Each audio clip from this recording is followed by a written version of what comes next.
ಭರವಸೆಗಳಿರಬಹುದು, ಮಾದಕ ದ್ರವ್ಯ ಮುಕ್ತ ರಾಜ್ಯವನ್ನಾಗಿ ನಾವು ಮಾಡ್ತೀವಿ ಅಂತ ಹೇಳಿರುವ ಅವರ ಹೇಳಿಕೆಯಲ್ಲಿ ಶಕ್ತಿ ಇರುವಂಥದ್ದಿರ್ಬೋದು. ಅಂದರೆ ಫ್ಯಾನ್ ಬೇಸ್, ಅವರ ಪ್ಯಾಷನ್ ಇವತ್ತು ಅವರಿಗೆ ರೇಷನ್ ಸಿಗುತ್ತೆ ಅಂತ ಅನ್ನಿಸ್ತಾ ಇದೆ. ಅದಕ್ಕೆ ಒಂದು ದೊಡ್ಡ ಉದಾಹರಣೆ ದಳಪತಿ ವಿಜಯ್.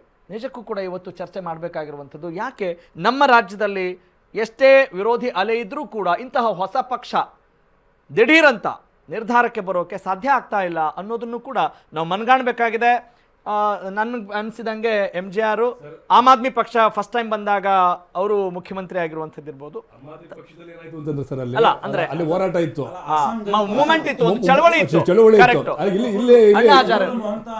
ಅಸ್ಸಾಂ ಗಣ ಪರಿಷತ್ ಅವರು ಅದು ಬಹಳ ದಿನ ಉಳಿದಿಲ್ಲ ಸರ್. ಅದು ಅಸ್ಸಾಂ ಗಣ ಪರಿಷತ್ ಬಹಳ ದಿನ ಉಳಿದಿಲ್ಲ. ಅದು ಮುಖ್ಯಮಂತ್ರಿ ಲೋಕಪಾಲ್ ಬಿಲ್ ಅಲ್ಲ, ಲೋಕಪಾಲ್ ಬಿಲ್ ಬಂದ್ರೆ ಅಧಿಕಾರಕ್ಕೆ ಬಂದ್ರೆ ತರ್ತೀವಿ ಅನ್ನೋ ವಿಚಾರ. ಇಲ್ಲಿ ವಿಜಯ್ ಭ್ರಷ್ಟಾಚಾರ ಆಂದೋಲನ ಅಂತ ಹೋರಾಟ ಮಾಡಕ್ ಇಲ್ದಂತ ಕೇಜ್ರಿವಾಲ್ ಭ್ರಷ್ಟಾಚಾರಕ್ಕೆ ಇಲ್ದಾಗ ಅಲ್ಲ, ದಟ್ ಸೆಕೆಂಡ್ರಿ. ನಾನು ಏನು ಅಡ್ರೆಸ್ ಮಾಡ್ತಾ ಇದೀವಿ, let's hope for the best in his case. ಯಾಕಂತ ಹೇಳಿದ್ರೆ ರಾಜಕಾರಣ ಎಲ್ಲವೂ ಆಗುತ್ತೆ ಜೀವನ ಅಂತ ಹೇಳಿದಾಗ ಅಲ್ವೇ. ಈಗ ಭಾರತೀಯ ಜನತಾ ಪಕ್ಷ ಶಿಸ್ತಿನ ಪಕ್ಷ ಅಂತ ನಾವೆಲ್ಲ ಕರಿತಿದ್ವಿ, ಕೇಡರ್ ಬೇಸ್ಡ್ ಅಂತ ಹೇಳ್ತಾರೆ. ಅಫ್ಕೋರ್ಸ್ ಶಿಸ್ತಿನ ಪಕ್ಷ ಈಗ ಎಲ್ಲರೂ ಹೇಳ್ತಾರೆ. ಈಗ ಸಮಬಾಳು, ಈಗ ಸಲೀಂ ಅಹಮದ್ ಅವ್ರು ಯಾವ್ದೋ ಹೇಳ್ತಾ ಇದ್ರಲ್ಲ ಸರ್, ಅದು ಸರ್ವ ಕರೆಕ್ಟ್ ನೋಡಿ, ಅದು ಅವರು ಹೇಳ್ತಾರೆ. ನೀವೇನಂತಿದ್ರ, ನಮ್ದು ಮಾತ್ರ ಅನ್ಕೊಳ್ತಿದ್ರಿ ಸಬ್ಕಾ ವಿಕಾಸ್, ಅವ್ರು ಅದಕ್ಕೆ ಸಬ್ಕಾ ವಿನಾಶ್ ಸಾರಿ ಅಂತ ಅವರು ಹೇಳ್ತಿದ್ರು. ಅಂದ್ರೆ ಕಾಂಗ್ರೆಸ್ ಹೇಳ್ತಾ ಇದ್ರು ವಿನಾಶ ಆಗ್ತಾ ಇರೋದಕ್ಕೆ. ಅಲ್ಲ ಸರ್, ಬರೀ ಕಾಂಗ್ರೆಸ್ ಬಗ್ಗೆ ಮಾತಾಡ್ತಿರಲ್ಲ, ಜನರ ಗ್ರೇಸ್ ಬಗ್ಗೆ ಮಾತಾಡೋಣ ನಾವು. ಅವ್ರಿಗೆ ಯಾವಾಗ ಅಲ್ವಾ. ಎಸ್, ಈಗ ನಾವೊಂದು ಈ ಚರ್ಚೆನ ಸ್ವಲ್ಪ ಬೇರೆ ದಿಕ್ಕಿಗೆ ತೆಗೆದುಕೊಂಡು ಬರೋಣ. ಯಾಕಂತ ಹೇಳಿದ್ರೆ ಬರೀ ನಾವು ಚರ್ವಣ ಅದನ್ನೇ ಮಾಡ್ತಾ ಕೂರೋದು ಬೇಡ. ನಮ್ಮ ತಪ್ಪುಗಳನ್ನು ಕಲಿಯೋದಿದ್ರೆ ಹೇಗೆ ನಾವು ಮಾಡೆಲ್ಗಳನ್ನು ನೋಡ್ತೀವಿ, ಏನು ಸಿದ್ಧಿಸ್ಕೋಬೇಕು. ಈಗ ನೀವು ನೋಡ್ತೀರಿ, ನೀವು ಒಬ್ಬ ಪಕ್ಷದ ನೇತಾರರಾಗಿ ಮುಂದಿನ ನಿಮ್ಮ ಡ್ರೀಮ್ಗೆ ಅನುಕೂಲ ಆಗೋ ಹಾಗೆ ನಿಟ್ಟಿನಲ್ಲಿ ಎಲ್ಲ ಆಯಾಮಗಳಲ್ಲಿ ಯಾರನ್ನು ನಾನು ಭೇಟಿ ಆಗ್ಬೋದು, ಅವರಿಂದ ಏನು ಕಲಿಬೋದು ಅಂತ ನೋಡ್ತಿರ್ತೀರಿ. ಹಾಗೆ ನಮ್ಮ ರಾಜ್ಯದಲ್ಲಿ ದಳಪತಿ ವಿಜಯ್ ಅವರಿಂದ ಏನು ಕಲಿಬಹುದು, ಅಫ್ಕೋರ್ಸ್ ರಾಜಕಾರಣದಿಂದ ನೋಡೋದಾದ್ರೆ ಆ ಆಂಗಲ್ ಇಂದ ನಾವು ಮಾತಾಡ್ತಾ ಹೋಗೋಣ. ಯಾರನ್ನೂ ವಿರೋಧಿಸದೆ ನಾವೇನ್ ಕಲಿಬಹುದು ಅನ್ನೋದು ನೋಡ್ತಾ ಹೋಗೋಣ. ಎಸ್, ಉಮೇಶ್ ಗೌಡ್ರೆ. ಯಾವುದೋ ಕಾರ್ಯ ಯೋಚನೆ ಮಾಡಬೇಕಾದ್ರೆ ಯಾವ್ದಾದ್ರು ಫೀಲ್ಡ್ ಆಗಿರ್ಲಿದ್ದು, ಅದಕ್ಕೆ ಪ್ರಿಪರೇಷನ್, ಪ್ಲಾನ್, ಎಕ್ಸಿಕ್ಯೂಷನ್ ಇರಬೇಕು. ಹೌದು, ಪ್ರಿಪರೇಷನ್, ಪ್ಲಾನ್, ಎಕ್ಸಿಕ್ಯೂಷನ್. ಈಗ ಅಲ್ಲೇನೈತೆ, ವಿಜಯನವರದ್ದು ಜನಪ್ರಿಯತೆ ಇತ್ತು, ಅದು ಸುಮಾರು 30 ವರ್ಷಗಳಿಂದ ಜನ ಚಿತ್ರರಂಗದಲ್ಲಿ ಮಾಡಿದ್ದಾರೆ. ಜೊತೆಗೆ ಎಲ್ಲ ಒಂದ್ ಕಡೆ ಅವ್ರು ಏನ್ ಚಿತ್ರರಂಗದಲ್ಲಿ ನಡ್ಕೊಂಡಿದ್ದಾರೆ ಆ ಸಂದೇಶಗಳು ಎಲ್ಲ ಅವರಿಗೆ ಫ್ಯಾನ್ಸ್ಗೆಲ್ಲ ಅದಕ್ಕೆ ಕನ್ವರ್ಟ್ ಆಗಿದೆ. ಈಗ ಇಷ್ಟು ಬೇಗ ಜನ ಸೇರ್ತಾರೆ ಅಂತ ನಾವು ಅನ್ಕೊಂಡಿದ್ವಿ. ಅಲ್ಲ, ರಜನಿಕಾಂತ್ ಗಿಲ್ಲ ಅಂತ ಅಂದ್ರೆ ಇಲ್ಲಿ ಇವ್ರಿಗೊಂದು ಒಂದು ಕಾನ್ಫಿಡೆಂಟ್ ಇತ್ತು, ಮತ್ತೆ ನಾನೇನು ಅಚೀವ್ ಮಾಡ್ಲೇಬೇಕು ಅನ್ನೋದೊಂದು ಇವ್ರಿಗಿತ್ತು. ಸೀಟ್ ಹೊಂದಾಣಿಕೆ ಮಾಡ್ಕೊಳ್ಳುವಂತ ಸಂದರ್ಭದಲ್ಲಿ ಸರ್ ಬಿಜೆಪಿ ಅವರು ಕೇಳಿದ್ದಾರೆ, ಇಲ್ಲ ನಾವು ಬರೋದಿಲ್ಲ, ನಾವು ಬಿಜೆಪಿ ಅವ್ರ ಜೊತೆ ಬರೋದಿಲ್ಲ, ನಮ್ದೇನಿದ್ರು ಇಲ್ಲಿ ನಮ್ಮದು ದ್ರಾವಿಡ ಚಿಂತನೆಗಳು ಮಾತ್ರ ಉಳ್ಕೊಂಡಿದೆ, ನಾವು ತಮಿಳುನಾಡಿನ ಜನರ ಹಿತಕ್ಕೋಸ್ಕರ ಅಷ್ಟೇ ಸೀಮಿತವಾಗಿದ್ದೀವಿ ಅಂತ ಹೇಳಿ ಜನರನ್ನ ಕಟ್ಟಾಯಿಕೊಳ್ಳೋಕೆ ಒಂದು ಪ್ರಯತ್ನ ಮಾಡಿದ್ರು. ಅದು ಜನರ ಅಟ್ರಾಕ್ಷನ್ ಆಯಿತು. ಅಲ್ಲೇನಾಯ್ತು, ಅಲ್ಲಿ ಈಗ ಉದಾಹರಣೆಗೆ ಇವರು ಅಣ್ಣಾಮಲೈ ಸಕ್ಸಸ್ ಆಗಲಿಲ್ಲ ಕಳೆದ ಬಾರಿ. ಅಲ್ಲಿ ತಮಿಳುನಾಡಲ್ಲಿ ಏನಾಗಿದೆ ಅಂತಂದ್ರೆ ರಾಷ್ಟ್ರೀಯ ಭಾವನೆಗಳು ಕಡಿಮೆ ಜನರಿಗೆ. ಅಲ್ಲಿ ಏನಾಗಿದೆ, ಈ ಚಲನಚಿತ್ರ ನಟರ ಮೇಲೆ ಫ್ಯಾನ್ಸ್ ಆಗುವಂಥದ್ದು, ಇನ್ನೂ ಜನ ಅಲ್ಲಿ ಒಂದು ಆ ಭಾವನೆಗಳು ಇಟ್ಕೊಂಡಿದ್ದಾರೆ. ಅದೇ ಪರಂಪರೆ ತಾನೇ ಇರೋದಲ್ಲಿ ಎಂ ಜಿ ರಾಮಚಂದ್ರನ್ ಇರಬಹುದು, ಅದನ್ನ ನಾವಿಲ್ಲಿ ಚರ್ಚೆಗೆ ಬಳಸ್ತಾ ಇರ್ತೀವಿ. ಚರ್ಚೆಗೆ ಪ್ರಜಾಕೀಯದ ಮನಸ್ಸು ಮಾಡಬೇಕು ಸರ್, ಹೇಳ್ತೀನಿ ಮನಸ್ಸು ಮಾಡಬೇಕು. ಯಾರು ಮಾಡಬೇಕು, ಯಾರು ನಾಯಕರುಗಳು ಮಾಡಬೇಕು. ಈಗ ರಾಜಕೀಯ ಪಕ್ಷ ಹುಟ್ಟಾಕಿರೋದು ಮಾಡಿ ನೋಡಿ. ಈಗ ನಾವು 25 ವರ್ಷಗಳು ಸತತವಾಗಿ ನಿರಂತರ ಹೋರಾಟ ಮಾಡ್ತೀವಿ. ನಾನೇನ್ ಹೇಳ್ತಾ ಇದ್ದೀನಿ, ನಿಮ್ಮ ಪಕ್ಷಕ್ಕೂ ಒಂದು ನಮಗೆ ಮ್ಯಾಂಡೇಟ್ ಸಿಕ್ಕಿತ್ತು. ಯಾವ ಜನತಾ ದಳ ಇದ್ದಂತ ಸಂದರ್ಭದಲ್ಲಿ ಇಡೀ ರಾಷ್ಟ್ರದಲ್ಲಿ ನಮಗೆ ಮ್ಯಾಂಡೇಟ್ ಸಿಕ್ಕಿತ್ತು, ಅದೊಂದು ಅಲೆ ಇತ್ತು. ಇಲ್ಲಿ ಏನಾಗಿದೆ ಅಂತಂದ್ರೆ ಅಲ್ಲಿ ಆಲ್ಟರ್ನೇಟ್ ಇರಲಿಲ್ಲ. ಇಲ್ಲಿ ತಮಿಳುನಾಡಲ್ಲಿ ಇಲ್ಲ DMK ಓಟ್ ಹಾಕ್ಬೇಕಿತ್ತು, AIDMK ಹಾಕ್ಬೇಕಾಯ್ತು. ಈಗ ಅವರಿಗೆ ಥರ್ಡ್ ಪಾರ್ಟಿನ ಉಟ್ಕೊಂಡ್ರಲ್ಲಿ ಸರ್ ಕಾನ್ಫಿಡೆಂಟ್ ತುಂಬಿದ್ದಾರೆ ಸರ್ ಅವರು. ಆಮೇಲೆ ಜನಸಾಮಾನ್ಯರನ್ನ ಅವ್ರು ಆಯ್ಕೆ ಮಾಡ್ಕೊಂಡಿದ್ದಾರೆ ನೋಡಿ ಅಲ್ಲಿ. ಅಲ್ಲ ಸರ್, ಅರ್ಥ ಆಗ್ತಿದೆ, ಐ ಗಾಟ್ ಯುವರ್ ಪಾಯಿಂಟ್. ಅಂದ್ರೆ ಕಾನ್ಫಿಡೆನ್ಸ್ ತುಂಬ್ತಾರೆ ನಿಜ, ಆದ್ರೆ ತುಂಬಿದ ತಕ್ಷಣ ರಿಸೀವ್ ಮಾಡೋಕ್ಕೂ ಬೇಕಲ್ಲ. ಅಲ್ಲ, ಅಷ್ಟು ಕೆಲಸ ಮಾಡಿದ್ದಾರೆ. ಸಾಮಾಜಿಕ ಮಾಧ್ಯಮಗಳನ್ನ ಚೆನ್ನಾಗಿ ಬಳಸ್ಕೊಂಡಿದ್ದಾರೆ, ಮಾಧ್ಯಮಗಳನ್ನ ಚೆನ್ನಾಗಿ ಬಳಸ್ಕೊಂಡಿದ್ದಾರೆ, ರೀಚ್ ಆಗಿದ್ದಾರೆ ಜನಗಳಿಗೆ. ಆಮೇಲೆ ಜೊತೆಗೆ ಅವರೊಂದು ಅಷ್ಟು ಕಾರ್ಯಕ್ರಮಗಳನ್ನು ಕೊಟ್ಟರು. ಏನು ಅಂತಂದ್ರೆ ವಿಭಿನ್ನವಾಗಿ ಕೊಟ್ಟಿದ್ದಾರೆ. ಲೋನ್ ಇರ್ಬೋದು, ಅಗ್ರಿಕಲ್ಚರ್ ಲೋನ್ ಇರ್ಬೋದು, ಎಲ್ಲ ಒಂದ್ ಕಡೆ ಹೊಸತನ ಇರೋದ್ರಿಂದ ಮಹಿಳೆಯರಿಗೆ ಇರಬಹುದು. ನೋಡಿ, ಅವರ ಫ್ಯಾಮಿಲಿಯ ವಿಚಾರವಾಗಿ ಸ್ವಲ್ಪ ಅಟ್ಯಾಕ್ ಮಾಡಿದ್ರು. ಅವ್ರನ್ನ ಚಲನಚಿತ್ರ ಬಿಡುಗಡೆ ಮಾಡಿದಂತೆ ನೋಡ್ಕೊಂಡ್ರು. ಆ ಕಾಲ್ ತೊಳಿತಿದ್ದ ಸಂದರ್ಭದಲ್ಲಿ ಅವರಿಗೆ ಬಹಳ ಸರ್ಕಾರ ನಡೆಸ್ಕೊಂಡಿದ್ದ ರೀತಿಗಳು. ಆಮೇಲೆ ಸರ್ ಇವರು ಯಾರನ್ನೂ ಅವರು ತೇಜೋವಧೆ ಮಾಡ್ಲಿಲ್ಲ, ನನಗೊಂದು ಅವಕಾಶ ಕೊಟ್ಟಿದ್ದ. ಆಮೇಲೆ DMK ಏನ್ ಮಾಡ್ತು, ನಾನು ಸನಾತನ ಧರ್ಮವನ್ನ ನಿರ್ನಾಮ ಮಾಡ್ತೀವಿ ಅಂತ ಒಂದು ಕೊನೆ ಅವರೇ ಬಲಿಯಾಗೋದ್ರು. ಈ ರೀತಿಯಾಗಿ ಯಾರು ಸಹ ಮೂಲಕ ಕೈ ಹಾಕಕ್ ಹೋಗೋದು ಬೇಡ. ಆದ್ರೆ ದ್ರಾವಿಡ ಪಕ್ಷಗಳನ್ನ ನಂಬಿಕೊಂಡಂತ ಅಲ್ಲಿಯ ಜನತೆಗೆ, ಅಲ್ಲಿಯ ಜನರೇ ಈಗ ವಿರುದ್ಧವಾಗಿ ಸರ್ ನಿಂತಿದ್ದಾರೆ ಅತಿ ಹೆಚ್ಚು ದೇವಸ್ಥಾನಗಳಿರೋದು ಆಕ್ಚುಲಿ ಬಿಜೆಪಿ ಬರಬೇಕು. ನಿಜ ಮಾತ್ರ. ಕೇರಳದಲ್ಲಿ ಅತಿ ಹೆಚ್ಚು ನಮಗೆ. ದೇವರ ನಾಡು ಅಂತ ಅಂತೀವಿ, ಹೌದು, ಅಲ್ಲಿ ದೈವ- ಕಮ್ಯುನಿಸ್ಟರು ಸಿಗಾಕೊಂಡು ಸಾಯ್ತಾ ಇದ್ದಾರೆ Correct. ಜನಗಳು. ಅದು ಏನಕ್ಕೆ ಈ ತರ ಅಂತ ಅದು ಗೊತ್ತಾಯ್ತಾ ಇಲ್ಲ. ಇದು ಇವತ್ತು ರಾಜಕಾರಣದ ಸೊಬಗಲ್ಲ, ಪ್ರಕೃತಿಯ ವಿಚಿತ್ರವಾಗಿದೆ. Absolutely got it. ಅಂದ್ರೆ ಈಗ ಅಲ್ಲಿಂದ ಟೇಕ್ ಅವೇ ಲೆಸನ್ ಏನು ಅಂತ ಹೇಳಿದ್ರೆ plan Preparation, preparation and execution. Execution ಚೆನ್ನಾಗಿ ಮಾಡಿದ್ರು. ಹೌದು. ಅದು ಅತಿ ಕಡಿಮೆ. ನಾವು ಸ್ಟ್ರೈಕ್ ರೇಟ್ ಅಂತ ಹೇಳಿ ಇವತ್ತು ಮಧ್ಯಾಹ್ನ ಹೇಳ್ತಾ ಇದ್ದೆ, ಹೌದು. ಸ್ಟ್ರೈಕ್ ರೇಟ್ ಈ ಮಟ್ಟಕ್ಕಿದೆ ಅಂತ. ಆಮೇಲೆ ಇಡೀ ರಾಜ್ಯ ಸರ್ಕಾರವನ್ನ ಎದುರಾಕೊಂಡ್ರು. ಅವರು ನೋಡಿ ಅಷ್ಟೆಲ್ಲ ಕಾಲ್ ತುಳಿತದಲ್ಲಿ ಸಂದರ್ಭದಲ್ಲೂ ಸರ್ಕಾರ ಇವರ ಮೇಲೆ ತೊಂದರೆ ಕೊಟ್ಟರು ಸಹ ಇವರು ಅಧೀನರಾಗ್ಲಿಲ್ಲ. ಈಗ ನಾವು ಒಂದೇ ಅಂಶ ಗೆಲುವಾಯ್ತು ಅನ್ನೋದು ಕರೆಕ್ಟ್ ಕರೆಕ್ಟ್. ಇವೆಲ್ಲ ಅಂದ್ರೆ ಕಾರಣಗಳಾಗಿದೆ. ಈ ನಿಮ್ಮ ಮಾತಿಗೆ ಆಡ್ ಆನ್ ಆಗಿ ನೀವು ಕರೆಕ್ಟ್, ನೀವು ಚೆನ್ನಾಗಿ ಹೇಳಿದ್ರಿ, ಪ್ಲಾನ್ ಪ್ರಿಪರೇಷನ್ ಅಂಡ್ ಎಕ್ಸಿಕ್ಯೂಷನ್ ಹೇಳಿದ್ರಿ.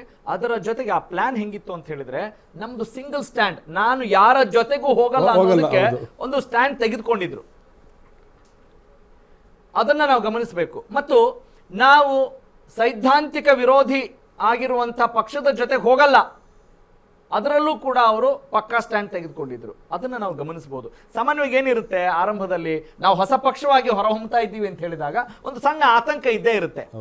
ಸಪೋರ್ಟಿವ್ ಪಾರ್ಟಿಗಳ ಜೊತೆ ನಾವು ಕೈ ಜೋಡಿಸಬಹುದಾ, ನಮ್ಮ ಐಡಿಯಾಲಜಿ ಮ್ಯಾಚ್ ಆಗ್ಬೋದಂತ. ಆದ್ರೆ ಇಲ್ಲಿ ಅವರು ಸಿಂಗಲ್ ಸ್ಟ್ಯಾಂಡ್ ತೆಗೆದುಕೊಂಡಿದ್ದು ದೊಡ್ಡ ರಿಸ್ಕ್, ಕ್ಯಾಲ್ಕುಲೇಟೆಡ್ ರಿಸ್ಕ್ ಅಂತ ನನಗನ್ನಿಸ್ತಾ ಇದೆ. ಓಕೆ, ಇರ್ಷಾದ್ ಅವರೇ, ಈ ದಳಪತಿ ವಿಜಯ್ ಅವರ ಬಗ್ಗೆ ಹೇಳ್ಬೇಕಂದ್ರೆ ಇಲ್ಲೇ ಒಂದು ನಮ್ಮ ನಟ ಸಾರ್ವಭೌಮ ಡಾಕ್ಟರ್ ರಾಜ್ಕುಮಾರ್ ಅವರು ಒಂದು ಸಿನಿಮಾಗಳು ಮಾಡ್ತಾ ಇರುವಾಗ ಅದರದೊಂದು ಆ ಪ್ರತಿಯೊಂದು ಸಿನಿಮಾದಲ್ಲಿ ಒಂದು ಸಂದೇಶ ಇರ್ತಾಯಿತ್ತು. ಈಗ ಬಂಗಾರದ ಮನುಷ್ಯ ಈ ಥರ ಸಿನಿಮಾಗಳು ನೋಡಿದಾಗ ಆ ಜನ ಅದ್ರ ಜೊತೆಯಲ್ಲಿ ಅಟ್ಯಾಚ್ ಆಗ್ತಾಯಿದ್ರು. ಸೊ ಈ ಥರ ಒಂದು ಮೆಸೇಜ್ ಇವ್ರ ಸಿನಿಮಾಗಳ ಮುಖಾಂತರ ಇವತ್ತಿನ ಯುವಕರಿಗೆ ಕೊಟ್ಟಿರೋದ್ರಿಂದ ಎಲ್ಲೋ ಒಂದು ಕಡೆ ತಮಿಳ್ನಾಡಲ್ಲಿ ಒಂದು ವ್ಯಕ್ತಿ ಪೂಜೆ, ಯಾವುದೋ ಪಕ್ಷ ಇರಲಿ ಸಿದ್ಧಾಂತ ಇರಲಿ, ಅದಕ್ಕಿಂತ ದೊಡ್ಡದಾಗಿ ವ್ಯಕ್ತಿ ಪೂಜೆ ಮಾಡುವಂಥದ್ದು ಅಲ್ಲಿ ಇತಿಹಾಸದಲ್ಲಿ ಬಂದಂತಹ ಪ್ರಚಲಿತವಾದಂಥ ಒಂದು ಇದು ಅದು. ಸೊ ಹಾಗಾಗಿ ಇವತ್ತಿನ ಯುವಕರು ಅತಿಯಾಗಿ ಇವ್ರನ್ನ ಆ ರೋಲ್ ಮಾಡೆಲ್, ಅವ್ರೇನು ಸಿನಿಮಾಗಳಲ್ಲಿ ಜನನಾಯಕನಾಗಿ ಅಥವಾ ಒಂದು ಹೀರೋ ಆಗಿಲ್ಲ ನೋಡಿ, ಆಂಧ್ರದಲ್ಲೂ ನಾವು ಅದನ್ನ ಬಳಸ್ತೀವಿ, ಆದರೆ ಬಳಸ್ತೀವಿ. ಸೊ ಆ ಥರ ಒಂದು ಇಮೇಜ್ ಆ ಯುವಕರಲ್ಲಿ ಕ್ರಿಯೇಟ್ ಆದಮೇಲೆ ಅದೆಲ್ಲೋ ನಮ್ಮ ಬಾಳಲ್ಲಿ ಇವತ್ತು ಏನು ಈ ಮಾನ್ಯ ಮೋದಿ ಅವರು 2 ಕೋಟಿ ಉದ್ಯೋಗ ಕೊಡ್ತೀವಿ ಅಂತ ಹೇಳಿ ಏನು ಜನರನ್ನ ಇವತ್ತು ದಾರಿ ತಪ್ಪಿಸಿ ಇವತ್ತು ಪಕೋಡ ಮಾರಕ್ಕೆ ಹೇಳ್ತಾ ಇದ್ರಲ್ಲ, ಅಲ್ಲೇ ಬರ್ತಾ ಇದ್ದೇನೆ. ಆ ನಿರುದ್ಯೋಗಿ ಯುವಕರೇನಿದಾರಲ್ಲ, ಆ ಸಿನಿಮಾ ರೀತಿಯಲ್ಲಿ ಇವರೇನಾದರೂ ಒಂದು ಪವಾಡ ಮಾಡ್ಬೋದು, ಇವ್ರನ್ನ ನಾವು ನಂಬಿ ಹೋಗೋಣ ಇವರು ಅಂತ ಹೇಳಿ ಒಂದು ಫ್ಯಾನ್ ಫಾಲೋಯಿಂಗ್ ಇವತ್ತು ಅವ್ರ ಹಿಂದೆ ಬೆಂಬಲವಾಗಿ ನಿಂತಿದೆ. ಒಂದು ಎರಡನೇದು ಹೇಳ್ತೀನಿ ಕೇಳಿ ಸರ್, ನೀವು ಮಾತಾಡುವಾಗ ನಾನು ಮಾತಾಡಲಿಲ್ಲ. ನಮಗೆ ಒಂದು ಸ್ವಲ್ಪ ಇರಲಿ. ಆಮೇಲೆ ಇನ್ನೊಂದು ಏನಂದ್ರೆ ಅವರು ಡೈರೆಕ್ಟ್ ಚೀಫ್ ಮಿನಿಸ್ಟರ್ ಮಟೀರಿಯಲ್ ಆಗಿದ್ದವರು.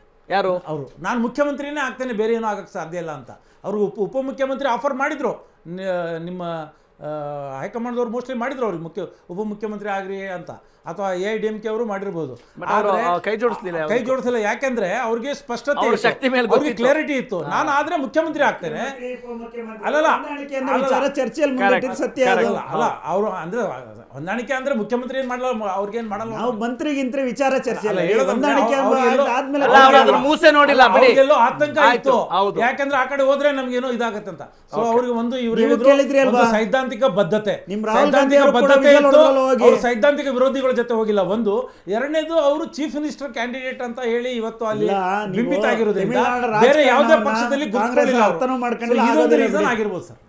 ಅಲ್ಲ, ತಮಿಳುನಾಡಲ್ಲಿ ಭಾರತೀಯ ಜನತಾ ಪಕ್ಷ ಚೆನ್ನಾಗಿ ಅರ್ಥ ಮಾಡ್ಕೊಂಡಿದ್ಯಾ? ಮಾಡ್ಕೊಳಕ್ ಹೊರಟಿದೀವಿಲ್ಲ ಸರ್, ಅವರು ಹೊರಟಿದ್ದಾರೆ ಬಿಡಿ ಸರ್. 66 ತಕ್ಕ ಅವರೇ ಅಧಿಕಾರದಲ್ಲಿದ್ದರು ಬಿಡಿ, ಅದನ್ನೇ ಎಷ್ಟಂತ 11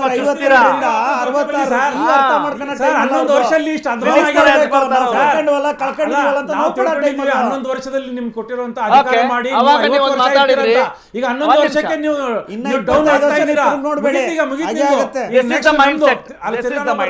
ಓಕೆ. ಈಗ ನೀವು ದಳಪತಿ ವಿಜಯ್ ಅವರ ವಿಚಾರವನ್ನ ಮಾತನಾಡ್ತಾನೆ ನರೇಂದ್ರ ಮೋದಿ ಅವರು ಏನ್ ಮಾಡಿದ್ರು ಅಂತ ಮಧ್ಯೆ ಕೇಳಿದ್ದಕ್ಕೆ ಅವರು ಬಂದ್ರು.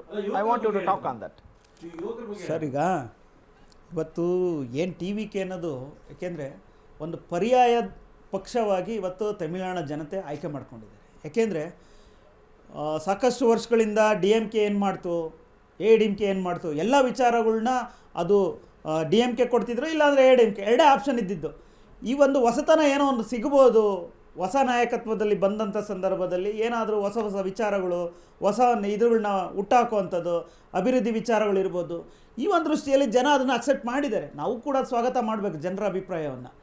ಸೊ ಇಲ್ಲಿ ಓಕೆ, ಏನು ನಾವು ಇತಿಹಾಸ ನೋಡಿಬಿಟ್ರೆ ತಮಿಳುನಾಡು ರಾಜಕಾರಣ ಇತಿಹಾಸದಲ್ಲಿ 1952ರಿಂದ 66, 67 ಕಾಂಗ್ರೆಸ್ಸೇ ಆಡಳಿತ ಮಾಡಿದ್ದು. ಅದಾದ ನಂತರ ಏನು ನಮ್ಮ MGR ಅವರು ಒಂದು ಇದ್ರ ಫಲವಾಗಿ ಒಂದು ಅಧಿಕಾರಕ್ಕೆ ಬಂದರು, ತದನಂತರ ಕಾಂಗ್ರೆಸ್ಸೇ ಬಂತು. ಅದಾದ ನಂತರ DMK ಸತತವಾಗಿ 4-5 ಬಾರಿ ಸತತವಾಗಿ ಅವರು ಮುಖ್ಯಮಂತ್ರಿಗಳಾದರು. ತದನಂತರ AIDMK ಅದ್ರ ಮಧ್ಯದಲ್ಲಿ. ಸೊ ಈ ರೀತಿ ಒಟ್ಟು ವಿಚಾರಗಳು ನಾವು ಬರೀ ಪಾಸ್ಟ್ ಅಲ್ಲೇ ಸಿಕ್ಕಾಕೊಳ್ತೀವಿ sir. That is our mindset. We program ಅಲ್ಲ ನಾಟ್ ಎ ಫಾಸ್ಟ್. ಅಲ್ಲ ಯಾಕೆ ಅಲ್ಲ ಅಂದ್ರೆ ನಾನು ತಪ್ಪು ಅಂತ ಹೇಳಿಲ್ಲ, ಅಲ್ಗಳಿತಾ ಇಲ್ಲ, ಹೇಗೆ ಅಬ್ಸ್ಟಕಲ್ ಆಗುತ್ತೆ ಅಂತ ಹೇಳ್ತಾ ಇದ್ದೀನಿ. ರಾಜಕೀಯನ ಮುಂದಾಲೋಚನೆಗಿಂತ ಹಿಂದೆ ಏನ್ ನಡೆದಿತ್ತು ಅನ್ನೋ ವಿಚಾರ ಮುಂದಿನ ಇದನ್ನ ಆದಿನ ಯಾವ ರೀತಿಯಾಗಿ ಸುಗಮ ಮಾಡ್ಕೊಬೇಕು ವಿಚಾರನ ಇಟ್ಕೊಂಡು ರಾಜಕಾರಣದಲ್ಲಿ ನಡೆಯುವಂಥದ್ದು. ವಿಜಯ್ಗೆ ಏನಂದ್ರೆ ವಿಜಯ್ ಅವ್ರಿಗೆ TVK ಸ್ಥಾಪನೆ ಆದಂಥ ಸಂದರ್ಭದಲ್ಲಿ ಒಂದು ದೂರದೃಷ್ಟಿ ಏನೋ ಕಲ್ಪನೆ ಇಟ್ಕೊಂಡು ವಿಚಾರಗಳನ್ನ ಜನರ ಮಧ್ಯದಲ್ಲಿ ಪೆನೆಟ್ರೇಟ್ ಮಾಡ್ತಾ ಹೋದ್ರು. ನಾವು ಚುನಾವಣೆ ಅಧಿಕಾರಕ್ಕೆ ಬಂದರೆ ಅಧಿಕಾರ ಯಾಕೆ ಇದು ಮಾಡಬೇಕು, ಅದ್ರ ಜೊತೆ ನನಗೊಂದು ಮಾಹಿತಿ ಇರ್ತಕ್ಕಂಥದ್ದು ಅವರ ಪೊಲಿಟಿಕಲ್ ಸಜೆಷನ್ ಆಗಿ ಪ್ರಶಾಂತ್ ಕಿಶೋರ್ ಅವ್ರದ್ದು ಗಿಡಾಯ್ತು. ಅವ್ರನ್ನ ತಗೊಬೇಕಾದ್ರೆ ಇವರು ವೈಯಕ್ತಿಕ ಪಾರ್ಟಿ ಕಟ್ಟಿದ್ರು, ಮಾಡಕ್ಕಾಗಿಲ್ಲ. ಈ ತರ ಗೊಂದಲ ವಿಚಾರಗಳು ಚರ್ಚೆ ಈ ಎಲ್ಲ ಸ್ಟ್ರಾಟಜಿಗಳು ಪ್ರಶಾಂತ್ ಕಿಶೋರ್ ಅವರಿಂದಾನೇ ಬಂದಿದೆ ಅನ್ನೋ ಮಾತುಗಳು ಕೂಡ ನಾನು ಇದ್ರಲ್ಲಿ ಅಬ್ಸರ್ವ್ ಮಾಡಿದ್ದೆ. ಒಬ್ಬ analyser cannot become the leader. Correct. ಯಾಕೆಂದ್ರೆ ಅನಲೈಸರ್ ಆ ಕೆಲಸನೇ ಮಾಡೋದ್ರಿಂದ ಎಲ್ಲ ಒಂದ್ ಕಡೆ ನಮಗೂ ಕೂಡ ಅನಿಸ್ತಾ ಇದೆ, ಇಲ್ಲಿ ಕಾರ್ಯಕರ್ತರ ಮಧ್ಯೆ ಯಾವ ರೀತಿಯಾಗಿ ನಾವು ಜೋಡಣೆ ಮಾಡ್ತೀವಿ ಅಂದ್ರೆ ಒಂದು ರಾಜಗುರು ಅಂತ ಕರಿತೀವಲ್ಲ, ಆ ಗುರು ರಾಜನಾಗಿ ಇರುವಂತಹ ಒಂದು ಸಂದರ್ಭಗಳು ಕಡಿಮೆ ಇರುತ್ತವೆ. ಹಾಗಾಗಿ ಇಲ್ಲಿ ಒಬ್ಬ ಸ್ಟ್ರಾಟಜಿಸ್ಟ್ ಇರ್ತಾರೆ. 2014 ಚುನಾವಣೆ ಕಂಟಿನ್ಯೂ. Very interesting. ಅಂದ್ರೆ ಪ್ರತಿ ಕ್ಷಣದಲ್ಲೂ ಕೂಡ ಪ್ರತಿ ಕ್ಷಣ ಹೊಸ ಕ್ಷಣ. ಆ ಕ್ಷಣವನ್ನು ನಾವು ಹೇಗೆ ಬಳಸ್ಕೊಳ್ಬೋದು ಮುಂದಿನ ನಮ್ಮ ಅಭ್ಯುದಯಕ್ಕೆ ಅನ್ನೋದನ್ನು ಬರೀ ಜನಪ್ರತಿನಿಧಿಗಳಷ್ಟೇ ಅಲ್ಲ, ಅವ್ರನ್ನ ಆಯ್ಕೆ ಮಾಡುವಂಥ ನಾವು ಕೂಡ, ಜನರು ಕೂಡ ನಾವು ಖಂಡಿತವಾಗ್ಲೂ ಯೋಚನೆ ಮಾಡಲೇಬೇಕು. ಮುಂದೆ ಮತ್ತಷ್ಟು ಇಂಟ್ರೆಸ್ಟಿಂಗ್ ಪಾಯಿಂಟ್ಸ್ ಯಾವ ವಿಚಾರವಾಗಿದ್ದಾವೆ ಅಂತ ಹೇಳಿದರೆ, ಈಗ ಹೆಂಗೆ ದಿಕ್ಸೂಚಿ ಆಗುತ್ತೆ ಇದು ಮುಂದಿನ ದಿನಗಳಲ್ಲಿ? ಈಗ ಬಂದ್ಬಿಡ್ತೋ, ಈಗ ನೋಡಿ, ಈಗ 2026 ಇವಾಗ ಮೇ ತಿಂಗಳಲ್ಲಿ ಇದೀವಿ. ಹಬ್ಬ ಜನವರಿ ಮೊನ್ನೆ ಆದಂಗೆ ಅಂತ ಅನ್ನಿಸ್ತಿತ್ತು. ಈಗ 27 ಚುನಾವಣಾ ವರ್ಷ ಅಂತ ಕರೀತಾರೆ. ಅದಕ್ಕಿಂತ ಮುಂಚಿತವಾಗಿ ಬೇರೆ ಚುನಾವಣೆಗಳು ಬರೋ ಸಾಧ್ಯತೆಗಳಿದ್ದಾವೆ. ಅದರ ಬಗ್ಗೆ ನಾವು ಮಾತ್ರ ಶಿಳ್ಳೆ ಚಪ್ಪಾಳೆ ಸಂಭ್ರಮ ಎಲ್ಲ ನೋಡ್ತಾ ಇದ್ದೀವಿ. ಆದರೆ ಇದು ಒಂದು ದಿನಕ್ಕೆ ಮಾತ್ರ ಸೀಮಿತವಾಗದೆ ಜನರ ಜೀವನದಲ್ಲಿ ಏನಾದರೂ ಬದಲಾವಣೆ ಮಾಡ್ಕೊಳ್ಳೋಕ್ಕೆ ಸಾಧ್ಯವಾಗುತ್ತಾ ಅನ್ನುವ ನಿಟ್ಟಿನಲ್ಲಿ ಪ್ರತಿಯೊಬ್ಬ ಯಾರೆಲ್ಲ ಗೆಲುವನ್ನು ಸಾಧಿಸಿದಂಥ ಅಭ್ಯರ್ಥಿಗೆ ನಾವು ಕೇಳ್ಕೊಳ್ತೀವಿ. ಓಕೆ, ಈಗ TVKಗೆ ಕಾಂಗ್ರೆಸ್ ಬೆಂಬಲ ಕೊಡುವ ಸಾಧ್ಯತೆ ಇದೆ ಅನ್ನೋ ಮಾಹಿತಿ ಲಭ್ಯವಾಗ್ತಾ ಇದೆ. It was expected. TVKಗೆ ಕಾಂಗ್ರೆಸ್ ಬೆಂಬಲ ಕೊಡುವಂತಹ ಸಾಧ್ಯತೆ. TVK ವಿಜಯ್ಗೆ ರಾಹುಲ್ ಗಾಂಧಿ ಕರೆ ಕರೆದಿದ್ದಾರಂತೆ. ವಿಜಯ್ಗೆ ಗೆಲುವಿಗೆ ಅಭಿನಂದನೆಯನ್ನ ತಿಳಿಸಿದಂತಹ ರಾಗ. ವಿಜಯ್ ಜೊತೆ ಹಲವು ವಿಚಾರಗಳ ಬಗ್ಗೆ ಚರ್ಚೆ ಮಾಡುವಂತಹ ವಿಚಾರಗಳು ಕೂಡ ಮಾಹಿತಿ ಸಿಕ್ಕಿರುವಂತದ್ದು. ಕರೆ ಮಾಡಿ ವಿಜಯ್ಗೆ ಬೆಂಬಲವನ್ನ ಸೂಚಿಸಿದ್ರ ರಾಹುಲ್? ಹಾಗಿದ್ರೆ TVKಗೆ ಕಾಂಗ್ರೆಸ್ ಬೆಂಬಲ ಸಾಧ್ಯತೆ ಅನ್ನುವಂಥದ್ದು. ಬಿಕಾಸ್ ರಾಹುಲ್ ಗಾಂಧಿ ಕರೆ ಮಾಡಿ ಮಾತನಾಡಿದ್ದಾರೆ, ಚರ್ಚೆಯನ್ನು ಮಾಡಿದ್ದಾರೆ ಅನ್ನುವಂಥ ಮಾಹಿತಿ. ಇದು ಯಾವುದನ್ನು ಕೂಡ ತಳ್ಳಿ ಹಾಕುವಂತಿಲ್ಲ. ಯಾಕಂತ ಹೇಳಿದ್ರೆ ಈಗ ಸರಳ ಬಹುಮತವನ್ನ ಸಾಧಿಸಿದ್ರೂ ಕೂಡ ಅಲ್ಲಿ ಆಸುಪಾಸಿನಲ್ಲಿರುವಾಗ single largest party, no doubt about it, from TVK. ಆದರೆ ರಾಹುಲ್ ಗಾಂಧಿಯ ಜೊತೆ ಮಾತುಕತೆ ನಡೆಸಿರಬಹುದು. ಅಂದರೆ ಇದನ್ನು ನೋಡ್ಬೋದು ನಾವೀಗ, ಪ್ರಾದೇಶಿಕ ಪಕ್ಷಗಳ ಸಹಕಾರ ಇಲ್ಲದೆ ಕಾಂಗ್ರೆಸ್ ಕೂಡ, ಅಂದರೆ ಎಕ್ಸೆಪ್ಟ್ ಕರ್ನಾಟಕ, ಮುಂದಿನ ದಿನಗಳಲ್ಲಿ ಏನಾಗುತ್ತೆ ಗೊತ್ತಿಲ್ಲ. ಆದರೆ ಈ ಗ್ಯಾರಂಟಿ ಯೋಜನೆಗಳು, ನಾವು ಇಲ್ಲಿಗೊಂದು ಚೂರು ಲಿಂಕ್ ಮಾಡ್ಕೊಂಡು ಮಾತಾಡೋಣ. ಗ್ಯಾರಂಟಿ ಯೋಜನೆಗಳನ್ನು ಹೊರತುಪಡಿಸಿ ಬೇರೆ ಅಭಿವೃದ್ಧಿಯ ಕಾರಣಗಳನ್ನು ಕೊಟ್ಟು ಮತ ಕೇಳೋಕ್ಕೆ ಸಾಧ್ಯ ಆಗ್ತಾ ಇಲ್ವಲ್ಲ, ಅದು ಕಾಂಗ್ರೆಸ್ನ ಒಂದು ದೊಡ್ಡ ಲೋಪದೋಷ. ಅದನ್ನು ಮರೆಮಾಚ್ತಾ ಇದ್ದೀರಿ ಅಂತ ಅನ್ನಿಸ್ತಾ ಇಲ್ವಾ? ಈ ವಿಚಾರವನ್ನು ಮಾತಾಡ್ತೀನಿ, ಅದನ್ನು ನೋಡ್ಕೊಂಡು ಹೋಗೋಣ. ಇಲ್ಲ, ಅದು ನೋಡಿ, ಅಲ್ಲ ಬರೀ ಗ್ಯಾರಂಟಿ ಯೋಜನೆ ಅಂತ ಹೇಳ್ತೀರಿ. Is it A development? Is it only A development? ಬೇರೆ ಏನು ಡೆವಲಪ್ಮೆಂಟ್ ಹೇಳೋಕೆ ನಿಮ್ಮ ಹತ್ರ ಇದಿಲ್ವಾ, ಅಸ್ತ್ರ ಇಲ್ವಾ? ಅಲ್ಲ, ಇದು ಆ್ಯಕ್ಚುಲಿ ಏನಾಯಿತು, ಇಲ್ಲಿ ಕರ್ನಾಟಕದ ಹೇಳ್ತೇನೆ ನಾನು, ಕೋವಿಡ್ ನಂತರ ಇಲ್ಲಿ ಎಕನಾಮಿಕ್ಕು ಜನರದ್ದು ಭಾಳ ಒಂದು ಕ್ಲಿಷ್ಟಕರ ಪರಿಸ್ಥಿತಿ ಇತ್ತು. ಅಂಥ ಸಮಯದಲ್ಲಿ ಆ ಗ್ಯಾರಂಟಿ ಯೋಜನೆಗಳು ಅಂದ ತಕ್ಷಣ ಜನ ಅದನ್ನು ಎಕ್ಸೆಪ್ಟ್ ಮಾಡಿದರು. ಯಾಕಂದರೆ ಅವ್ರಿಗೆ ಆರ್ಥಿಕ ಸ್ವಾವಲಂಬನೆಯ ಒಂದು ದೊಡ್ಡ ಪ್ರಶ್ನೆ ಇತ್ತು. ಸೊ ವ್ಯಕ್ತಿಯ ಅಭಿವೃದ್ಧಿನೂ ಆ ರಾಜ್ಯದ ಅಭಿವೃದ್ಧಿನೇ ಆಗುತ್ತೆ. I got it. ಒಂದು ನೀವು ಕ್ಲಿಯರ್ ಮಾಡ್ತಾ ಇದ್ದೀರಿ ಈ ಮೂಲಕ. ನಾವು ಹಂಗೆ ಮೊದಲೇ ಭರವಸೆ ಕೊಟ್ಟಿರೋದ್ರಿಂದ ಅದ್ರ ಬಗ್ಗೆ ಫೋಕಸ್ ಮಾಡಬೇಕಾಗತ್ತೆ. ಗ್ಯಾರಂಟಿ ಯೋಜನೆಗಳಿಗೆ ಸಿಕ್ಕಾಪಟ್ಟೆ ಮೀಸಲಾಗಿ ಇಡಬೇಕಾಗತ್ತೆ. ಹಂಗಾಗಿ ಬೇರೆ ಅಭಿವೃದ್ಧಿ ಏನ್ರಿ ಮಾತಾಡ್ತೀರಾ ನೀವು? ಅಭಿವೃದ್ಧಿ ಸಾಧ್ಯವೇ ಇಲ್ಲ ಅನ್ನುವ ಅಲ್ಲ ನಾನು ಹೇಳ್ತಾ ಇರೋದು ಇಂಗಿತವನ್ನ ನೀವು ಈ ಮೂಲಕ ವ್ಯಕ್ತಪಡಿಸ್ತಾ ಇದ್ದೀರಿ, ಶರಾಬರಿತಾ ಇದ್ದೀರಿ. ಜಸ್ಟ್ ನೀವು ನಿಮ್ಮ ಮಾತನ್ನ ಹೇಳಿ ನೋಡಿ. ಮಾತುಗಳಲ್ಲ, ನೀವು ನಿಮ್ಮ ಮಾತುಗಳು ಹೇಳ್ತಾ ಇರೋದು. ಆಯ್ತು, ಅಲ್ಲ ಸರ್, ನೀವು ನಾನು ಕೇಳಿದ ತಕ್ಷಣ ಹೌದು ಬೇರೆದು ಇದಾವಲ್ಲ ಅಂತ ಹೇಳ್ಬೋದಿತ್ತು. ನೀವೇನ್ ಮಾಡ್ತಾ ಇದ್ದೀರಿ? ಅಲ್ಲ, ವ್ಯಕ್ತಿ ಅಭಿವೃದ್ಧಿನೂ ಅಲ್ಲ, ವ್ಯಕ್ತಿ ಅಭಿವೃದ್ಧಿನೂ ಆ ರಾಜ್ಯದ ಅಭಿವೃದ್ಧಿನೇ ಅಲ್ವಾ? ವ್ಯಕ್ತಿಗಳಿಂದನೇ ರಾಜ್ಯ ಆಗೋದು. ಜೊತೆನಲ್ಲಿ ಮೂಲಭೂತ ಮಾಡಬೇಕಾಗ್ತದೆ. ಅಲ್ಲ, ಅದು ಪಾರ್ಟ್ ನಿಜ. ಆದ್ರೆ ಅದಕ್ಕೆ ಸೀಮಿತವಾಗಿ ಕುತ್ಕೊಳ್ಳಕ್ ಆಗಲ್ಲ. ಯಾಕಂದ್ರೆ ಒಂದು ರಾಜ್ಯದ ನಮ್ಮ ರಾಜ್ಯದ ವಿರೋಧ ಪಕ್ಷಗಳಿಗೆ ಯಾಕೆ ಆಹಾರ ಆಗ್ತಾ ಇದ್ರಿ? ಆಹಾರ ಏನಿಲ್ಲ ಇವರು. Yes, I will come to you. Bangala ಮತ್ತು ಅಸ್ಸಾಂನಲ್ಲಿ ಯಾವ ರೀತಿಯಾದಂತ ಗೆಲುವು ಸಂಭ್ರಮ ಇದೆ? ನರೇಂದ್ರ ಮೋದಿ ಮಾತನಾಡ್ತಾ ಇದ್ದಾರೆ. ಬಂಗಾಳ ಮತ್ತು ಅಸ್ಸಾಂನಲ್ಲಿ ಬಿಜೆಪಿ ಭರ್ಜರಿ ಗೆಲುವನ್ನು ಸಾಧಿಸಿರುವ ಸಂಭ್ರಮದಲ್ಲಿದ್ದಾರೆ. ಅಫ್ಕೋರ್ಸ್ ಗೆಲುವಿನ ಬಗ್ಗೆ ಪ್ರಧಾನಿ ನರೇಂದ್ರ ಮೋದಿ ಮಾತನಾಡ್ತಾರೆ, ಹರ್ಷವನ್ನು ವ್ಯಕ್ತಪಡಿಸ್ತಾರೆ. It's very natural. We also congratulate them. Bangala ಮತ್ತು ಅಸ್ಸಾಂನಲ್ಲಿ ಬಿಜೆಪಿ ಭರ್ಜರಿ ಗೆಲುವನ್ನು ಸಾಧಿಸಿದ್ದಾರೆ. ಗೆಲುವಿನ ಬಗ್ಗೆ ಪ್ರಧಾನಿ ನರೇಂದ್ರ ಮೋದಿ ಮಾತನಾಡುವ ಆ ದೃಶ್ಯಗಳನ್ನು ಕೂಡ ನಾವು ಕೆಲವೇ ಕ್ಷಣಗಳಲ್ಲಿ ಗಮನಿಸಬಹುದು ಅಂತ ಅನ್ಸುತ್ತೆ. I hope so.